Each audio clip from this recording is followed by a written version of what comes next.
తిరుపతి జిల్లా చంద్రగిరిలో బడి పిలుస్తోంది అనే కార్యక్రమాన్ని నిర్వహించారు. ఇందులో భాగంగా మెగా ఎన్రోల్మెంట్ డ్రైవ్ ను చేపట్టారు. ఈ కార్యక్రమంలో ఎమ్మెల్యే పులివర్తి నాని పాల్గొన్నారు. ఈ మేరకు ప్రచార రథాన్ని టవర్ క్లాక్ వద్ద ఎమ్మెల్యే ప్రారంభించారు. బాలికల ఉన్నత పాఠశాల వరకు ఈ ర్యాలీ కొనసాగింది. ఇక గత వైసీపీ ప్రభుత్వం విద్యా వ్యవస్థను నిర్వీర్యం చేస్తుందని ఎమ్మెల్యే ఆరోపించారు. కూటమి ప్రభుత్వం రాకతో విద్యారంగంలో సమూల మార్పులు తీసుకొచ్చామన్నారు.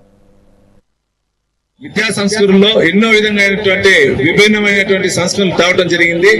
దానిలో భాగంగా ప్రతి ఒక్క పంచాయతీలో కూడా మంచి మంచి స్కూల్స్ రావాలి అంటే ప్రభుత్వ పాఠశాలలు, ఆ పాఠశాలలో కూడా విద్యార్థులు ఫుల్ఫుల్ గా ఉండి ప్రతి ఒక్క చోట కూడా విద్యని బాగా చదివించాల ఉద్దేశంతో కూడా మోడల్ స్కూల్స్ కూడా పెట్టడం జరిగింది. ఇంతకుముందు ఐదు తరగతులు కలిసి ఒక టీచర్ ఉండేవాళ్ళు.